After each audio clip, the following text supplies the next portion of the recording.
Get off my lawn!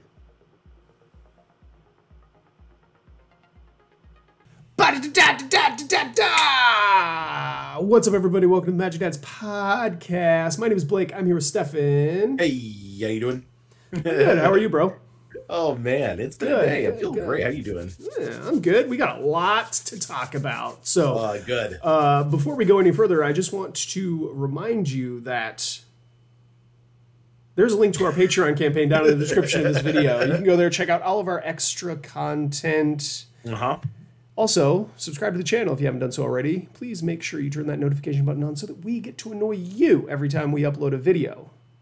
Now that that's out of the way, let's get things rolling here. Let's talk about Pro Tour Lord of the Rings, won by Jacob Beardsley on Red Black Scam. Did you watch that finals? Yes. First time at the Pro Tour.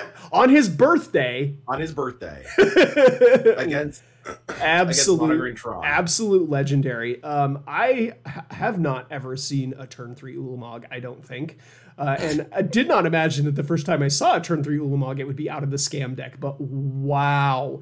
Yeah, that happens. Dothy Vordwacker, wild. And the way Christian Calcano navigated game 4 was just,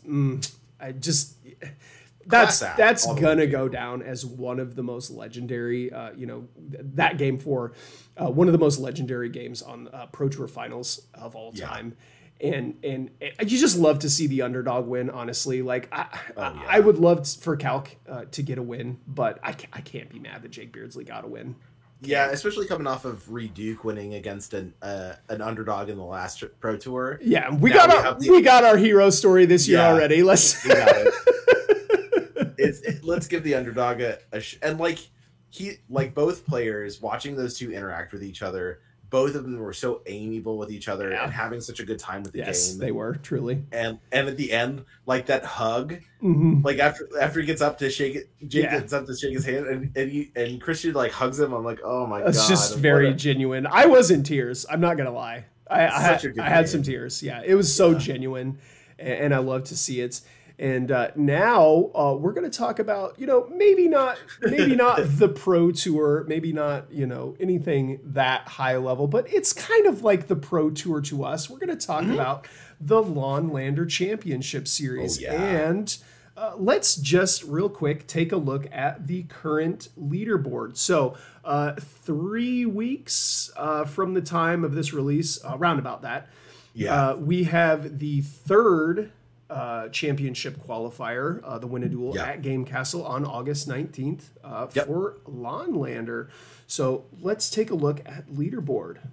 Okay, so number one at the top, unsurprising. The current points leader is Travis Wilcoxon, the elephant in the room. He has won 3 of these things over the course of the last 12 months. Truly a force to be reckoned with is Travis Wilcoxon. No surprise that he is the current points leader.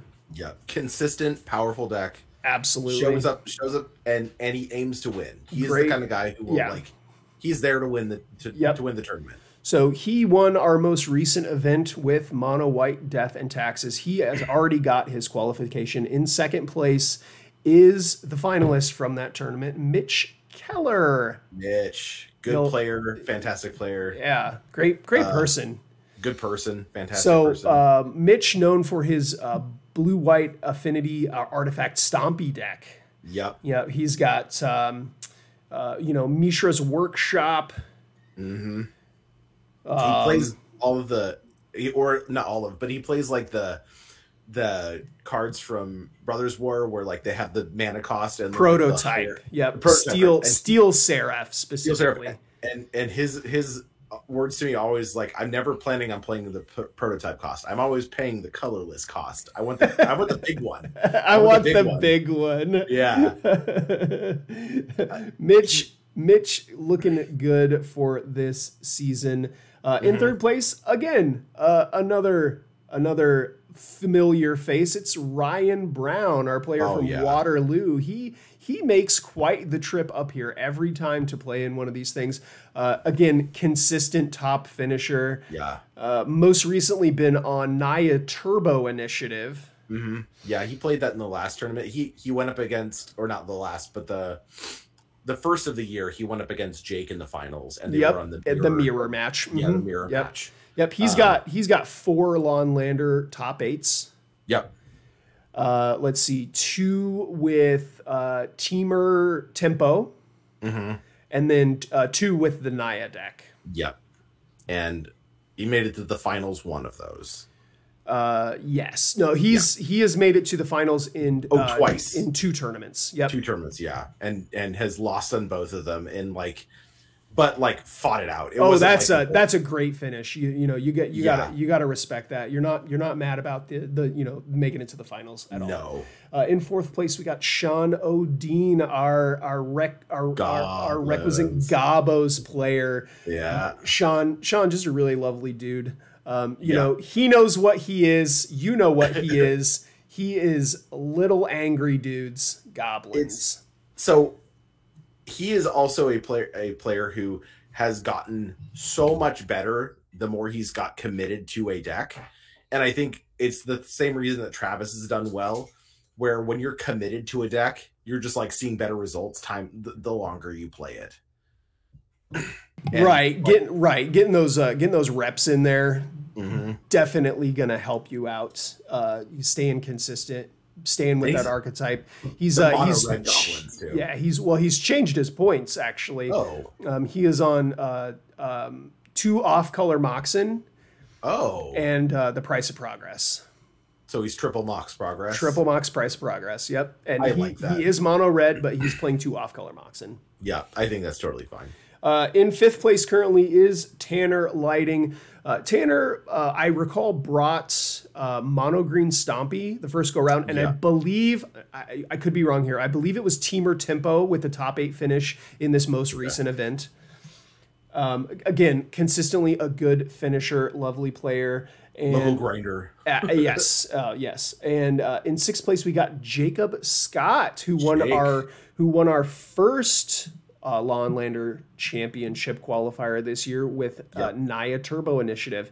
He ran the combo package with let's see, it's Zealous Conscripts, Kiki Jiki, and then also able to go over the top with stuff like Karmic Guide.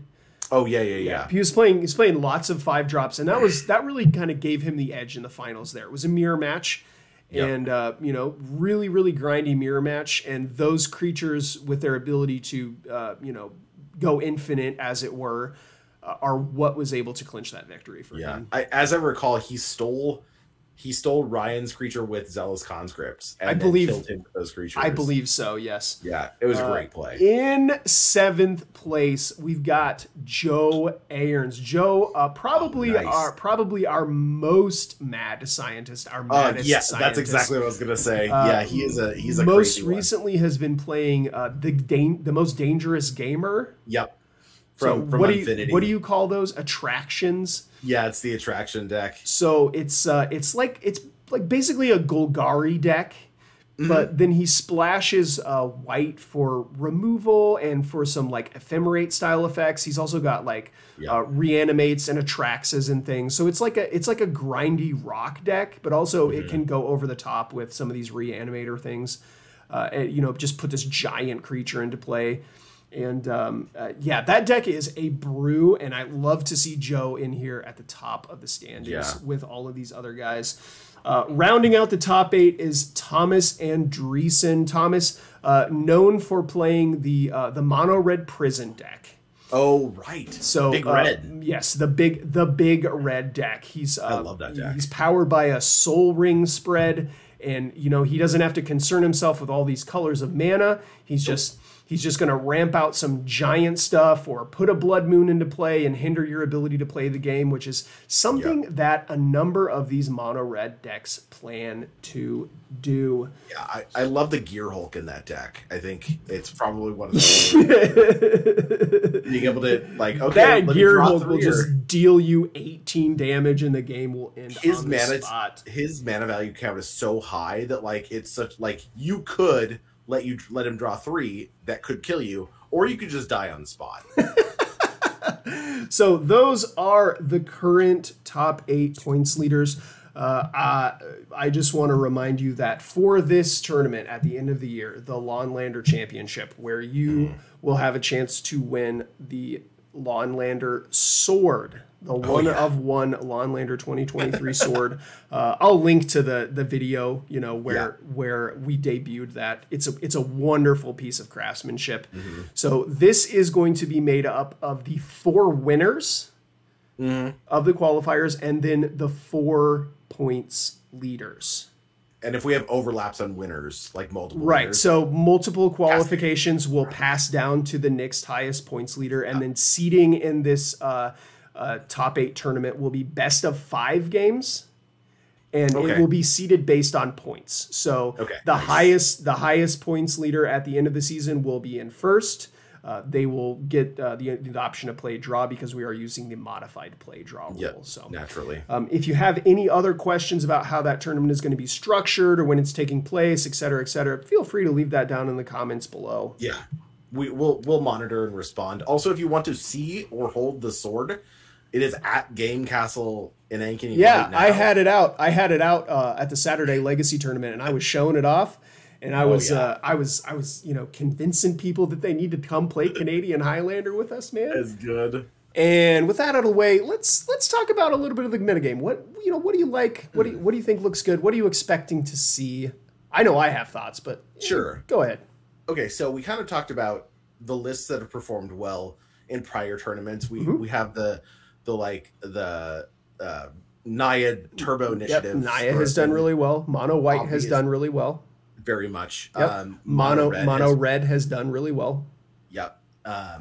And we've seen some stuff creeping up since then, though. A lot of stuff locally. We've seen the 4-color decks sort of start to take off.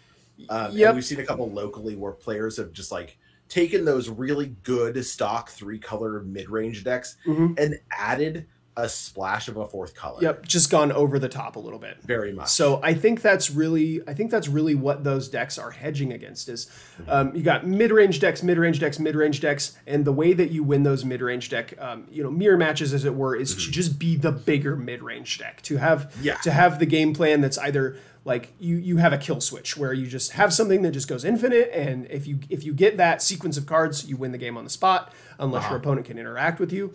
Or you just do something that's, very explosive really, really early on. Your deck has this capability, put an Atraxa into play on the first turn of the game, or an Arcana of Cruelty or something like that. So we have seen a lot of decks adopting this sort of game plan. And the problem, there's two problems that I have with this. And I think that's something that the players that are trying to do this need to be wary of. The first thing is that you have these Naya Initiative decks. 2 players have been playing those and doing really, really well with them. Those decks have Magus of the Moon in them, and you have to be careful with your 4-color mana base that you don't get got by a Magus of the Moon or a Blood Moon. It's a very, very real risk. Something that you can play around, obviously. Everybody has their basic lands, but this is a 100-card singleton format. So sometimes your deck is not going to allow you to play that way. If you get an opening hand with off-color fetches and you're forced to fetch dual lands throughout the course of the game, you're going to get punished by a Blood Moon in the middle of the game and not being able to play into the late part of the game. Another thing that you have to be aware of is price of progress. We have 2 players, again, playing the mono red deck that are very, very high on price of progress. Ryan Favor said that he would play price of progress if it was 3 points. Yeah. And I don't think he's wrong in his list. No, absolutely not. It's a kill switch. It's a 1-card combo. Drawing that card against those decks when they haven't had the ability to fetch that way, 2 mana, 8 damage, whatever. It doesn't need to do a ton. It just needs to do enough. And generally Ryan's deck can get you low enough to where it's like if he can get you in Fire Blast range, he can usually close out a game. Yep. And Fire Blast is way less than what a pop can do. 9 is the number. Once you get below 9 life, regardless of what the board situation is, you have to be very, very worried, because that is just a sequence of 3/3 damage spells or 2/2 damage spells and a Fire Blast. It's not very hard for that deck to close the game out once your life total gets to 9 or below. The second thing that I have a problem with in these 4-color over-the-top decks is that when you're doing a thing like putting an Atraxa into play really, really early on, there are a number of decks that can punish you for doing that with cards like Phantasmal Image, with cards like Phyrexian Metamorph. There are also other decks that run cards like Animate Dead and Reanimate. If your plan is to put the Atraxa into the graveyard so that you can untap and reanimate it, they get a turn before you can do that, and they have those cards too, and they can use that against you. It's just something that you have to be mindful of. I'm not saying don't do that in your deck, because I still think that that's a very good thing for your deck to do. It's just when you're navigating those sorts of matchups, those are things that you have to be aware of that can happen. Take your time, I think, is the key. If you have the ability to play around those sorts of situations and not put yourself in that position, you should absolutely do that. Yeah, make sure that your payload is your payload and not your opponent's payload. Use your own cards against you. But like, again, we've been seeing people jamming Phyrexian Metamorphs now. And like, that's just a totally reasonable thing to do. People like Atraxa is such a wild card that it's so the 3 best reanimation targets are Atraxa, Archon of Cruelty, and Grizzlebrand is now like in third, like a bronze medal, firmly in third place. Still an excellent thing that you can reanimate. But it costs mana, it costs life rather than regaining life right up front, or like immediately granting that card advantage that you need. And Archon does the thing where it immediately starts stripping your opponent of resources. So Grizzlebrand is still good, not the creme de la creme that it once was. Oh my goodness, there are some decks that run like incidental reanimation packages, and I think you just have to be careful with how you do it. Like, it's okay to just have it be incidental. You gotta be aware. It is mostly coming out of the black decks. So decks that are splashing black, or decks that are in deck. You've got Mardu Pyromancer, you've got my Grixis deck, you've got the Abzan deck, the Sultai deck. Most of those decks are playing Reanimate and Animate Dead. Correct. Be very careful about what you're putting into your graveyard on purpose. Sometimes you don't have a choice. They thought seize your Atraxa and then they reanimate it. There's nothing that you can do about that. No. But that's like the sequence, knowing what you can and can't play around. You can't play around them having the nuts. No, you can't. No, and like, don't delude your deck. Right. Because you're worried about a series of plays that is going I said, I'm not telling you to not do that. I'm telling you to be aware that that's a thing that can happen when you're navigating those matchups.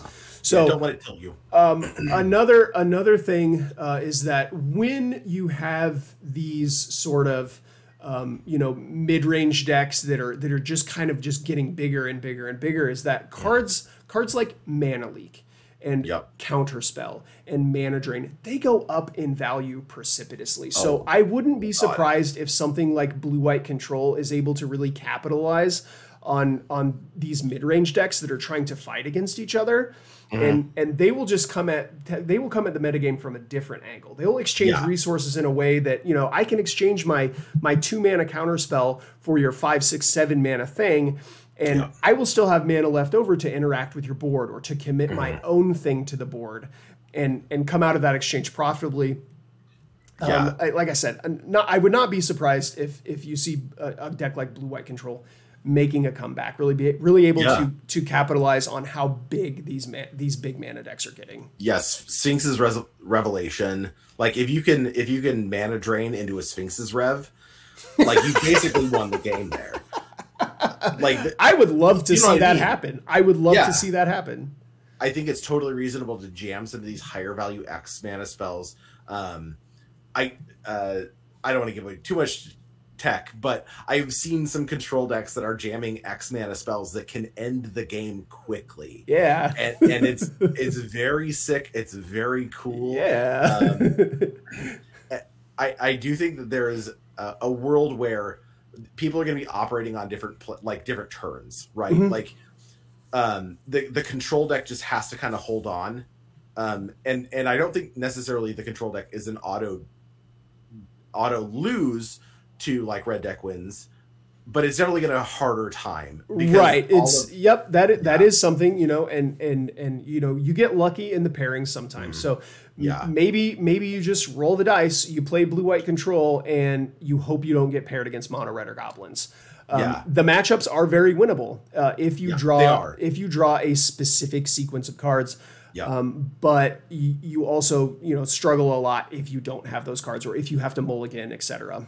I think even just like running life gain in your deck is totally reasonable. Right, which you know, the blue-white control deck typically does not have a shortage of ways to gain life. Yeah. So I do want to talk about one other deck. This is sort of the elephant in the room, and it's one that I almost guarantee we're gonna see. And there's two versions of it that we've seen floating around recently. Mm-hmm. Yep. And it's Flash Hulk. Yep. Absolutely. Flash Hulk is back in a big way. It is, yes. We've seen two players that have been testing with different versions of it lately. Yep. Well, one of them we know for sure is committed. The other one, yes. I don't know if we're for sure on committed. Committed we don't know playing that. it. But those decks are extremely powerful. If you have an opportunity to research how this Flash Hulk deck works, it would behoove you to do so. Because this is a combo that is not super difficult to interact with, but if you're not aware of what's happening, it's gonna be hard for you to interact with it. You can most certainly build basically any deck with a way to interact with the combo. Until it starts. Right, you have to stop them before they get to that point, yes. Yeah, what the real problem, so Flash Hulk is one of those decks that was really good. They got a lot of points, and and because of that, the deck just wasn't that good. And slowly over the years, the points have come down because they overpointed it. Lately, we got a card called Samwise Gamgee, right, and that basically allowed Protean Hulk to have a pile that includes the 2-mana Grand Abolisher. Yeah, and that has been such a game changer for the deck. Right. Because again, once that Protean Hulk trigger resolves, you're done. Yeah, you have to respond immediately, and they don't need the Hulk again. Mm-hmm. You can exile the Hulk, but it doesn't matter. Right. You have to stop them before they get to that point. Which is totally doable. And there is ways to interact with it. Again, you said like Caracas is a way to interact with it. Samwise is a legendary creature. Mm-hmm. So bouncing it is totally reasonable. If you can respond to them by, you know, to them flashing by casting Crop Rotation, or if you have Opposition Agent, if you have Shadow of Doubt, if you have any way to turn off the ability, I personally Aven Mind Sensor. Exactly, Aven Mind Sensor, fantastic card. I like the Raptors that says whenever a creature comes in, deals 1 damage to you and you can't gain life, that turns the loop off. Douthie Voidwalker also turns off the combo. Yes. If you are in your Urza's Saga decks, a Pithing Needle. A Pithing Needle can turn off the sack outlet. Yep. And or just turn off Sam, because Sam has the ability to rebuy things. The issue is that there's 2 sack outlets. Like right. They have Carrion Feeder and Viscera Seer. So you know, if you could maybe get rid of the Viscera Seer early on with something, or the Carrion Feeder, you know, etc. Like Pithing Needle can break up that combo. Yeah. The other way to beat that deck is to kill them quickly. Yes. Don't be afraid. Blood Moon also very good against that deck because it has an extremely greedy mana base. There's not a lot of concessions that they can give there. That's just the way they have to build their mana base. So you can be proactive with something like a Blood Moon and really hinder their ability to play the game. The big thing is that Not a lot of people have experience playing against this deck. Right. That's why I said do your research now. Oh, yeah. Get the research in. If you can get games against it, get games against it. Yep. Josh has been bringing it to F&M every week. So, you know, you come out to F&M play, Josh will be there. I'm sure he'd be happy to walk you through it. He'll talk about the deck for sure. And he has an interesting build I really like. If you've ever played against Schaefer, he plays a lot of Sandy B, which has sort of the similar lines in it. Yes, it does. Schaefer has the backup plan of like killing you with creatures. Yeah, just being a mid-range deck. Yeah. Whereas Flash Hulk is sort of an all-in combo deck. Right. It can also do that pretty effectively. Yeah. It has Oko and Uro in it. It's just not as like consistent with, you know, being a mid-range deck and then just pulling the trigger whenever it's convenient. Their primary game plan is to combo you. And they do very well. It's cool. So, any other decks or you know, advice topics that you want to talk about before we transition into the next thing? Just be ready to have interaction. Yeah. Come play some Canadian Highlander on Fridays. Get reps in. Come play some Canadian Highlander on Sundays. Yeah? Yeah. Play the game.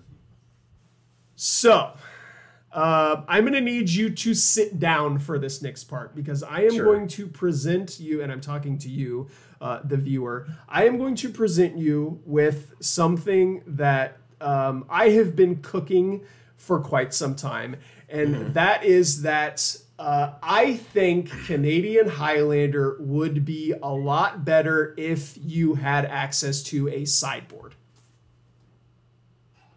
Let that sit. Let it cook. So let's think about this.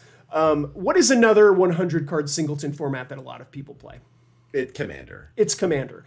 And, you know, when you're playing Commander, you don't play best 2 out of 3, right? Right. It's just straight up. You just play a game of Magic. So a sideboard doesn't really matter there.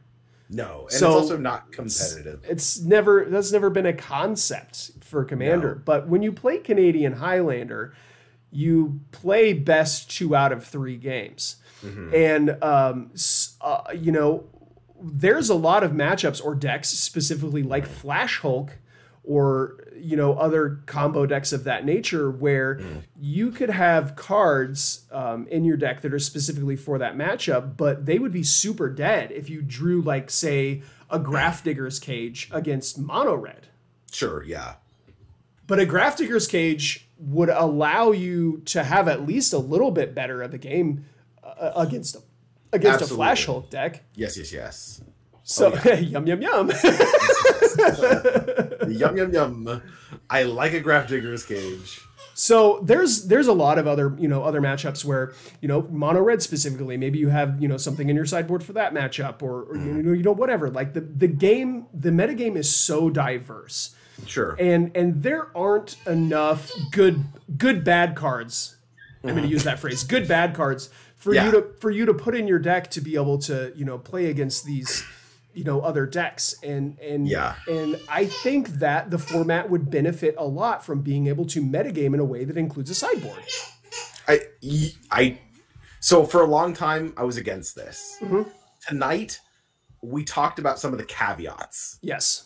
And I think the caveats are what pushed me over the edge to really liking this. So my concept, again, this is just a concept. We are just having a conversation. Sure. So my concept is that companions don't work. And? Well, that's the first thing. Companions don't work. Agreed. So I like that. You cannot have a Lutri or a Gigantha or a Luris or any of that. Companions don't work. You cannot name a companion in your deck. Sure, you can even put them in your sideboard if you want, but you cannot reveal a companion at the beginning of the game and use the companion mechanic. Correct. Companions do not work in this format. Yeah, Lutri itself would just be a real problem. Yeah, I mean, because every deck that has blue or red mana would just be able to play it. Yeah. Okay. The second thing is that wish cards, sideboard tutors, cards like Karn the Great Creator, Cunning Wish, Glittering Wish, all of those cards, those don't work either. Yeah, good. You cannot search your sideboard for a card.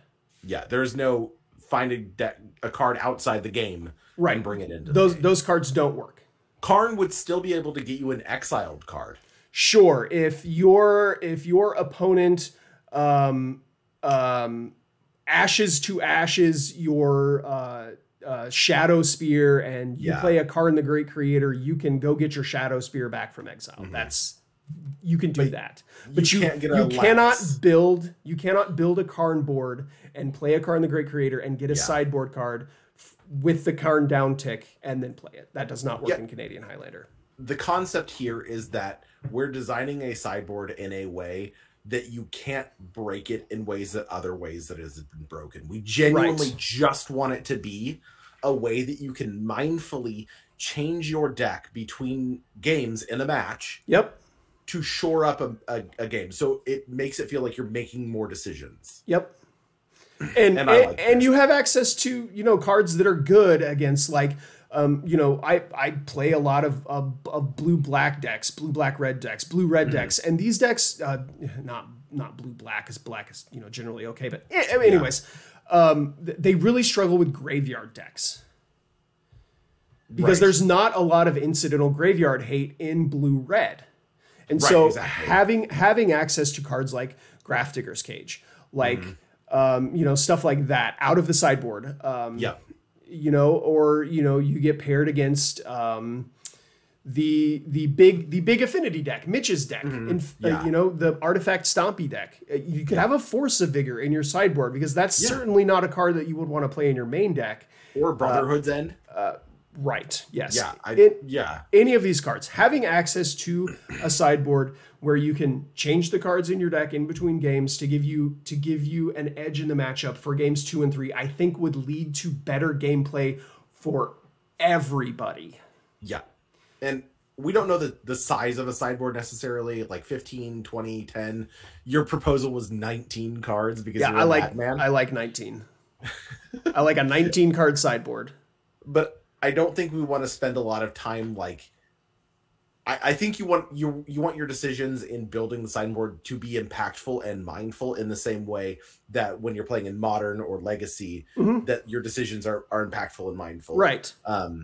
Because again, it's still singleton. You can't run a second copy of a card already in your deck. In your sideboard. So the same rules apply. You get 10 points. That includes your sideboard. You can't have 2 7-pointed cards, 1 7-point card in your sideboard, one in your main deck, and switch them in between games. That does not work. No. You get 10 points between the sideboard and the main deck. Exactly. You get 1 copy of any non-basic land card in between your sideboard and your main deck. And I do like that it prevents you from hiding your cards in your sideboard with, like, wish effects. Right. So like you don't want your you know, Ancestral Recall to get thought seized. So you put your Ancestral Recall in your sideboard and then you play a whole bunch of Cunning Wishes so that you can go get your recall out of your sideboard. Yeah. That doesn't work. No. I like this version because especially when it comes to cards like Urza Saga, where traditionally people have run some sort of like nasty 1 and 0 mana artifacts that are sort of like a toolbox for every situation. Right, like Soul Guide Lantern. I feel bad every time I put that card into a deck. It's so bad. Unless it's good. But I totally most of the time it's just 1 mana draw a card. Exactly. And I want to see situations where, like, I can take out, you know, I can take out a Blood Moon against mono red, yeah, or white can bring in like a Core Firewalker, and red doesn't have to worry about running into a Core Firewalker game 1. Yeah, like I said, I think that this concept is net positive for everybody. Yeah, the issue would be fitting 115 cards into a deck box. You know, you gotta pay the 25-cent cardboard foldable BCD box. That's what I do. Those are good. Yeah. Best part is you can put stickers on the outside. You can draw on it. They're customizable. Yeah, they are nice.